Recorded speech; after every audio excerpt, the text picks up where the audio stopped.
Relations Committee will come to order. We thank our distinguished witnesses for being with us today. Today's hearing will consider ways the public and private sectors can promote their mutual interests through economic growth in the developing world. As we all know, the administration is currently conducting a comprehensive review of our foreign aid policies and budget, something that I certainly support.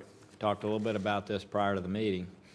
With rising deficits, it is prudent to thoroughly review these programs, and I strongly believe we can strike an appropriate balance that recognizes the critical role of diplomacy and aid while ensuring taxpayer dollars are used in the most efficient and effective manner. The reality is that the United States spends only 1% of our federal budget on diplomacy and foreign assistance, and military leaders tell us that without these reforms, our brave men and women in uniform would more likely be asked to enter harm's way.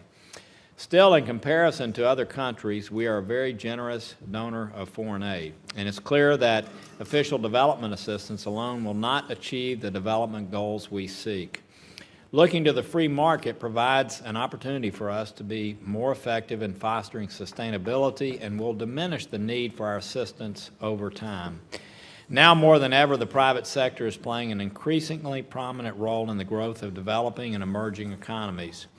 In many respects, businesses are making investments not out of charity, but because they see real potential for gains in building suppliers and markets in the developing world.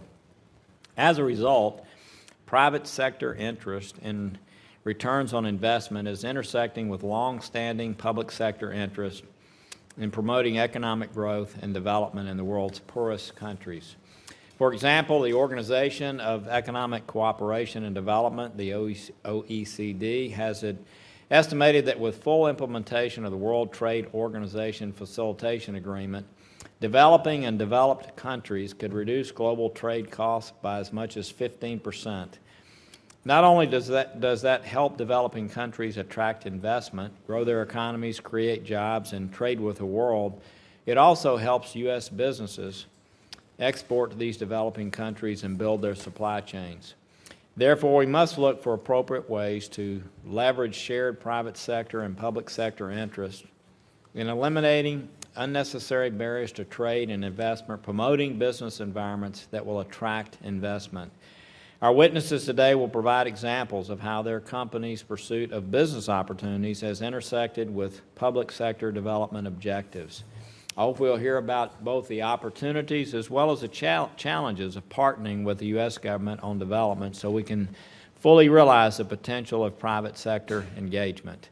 Thank you again for being here. I'll turn to our distinguished ranking member, Ben Cardin, for his comments. And again, we look forward to a great hearing.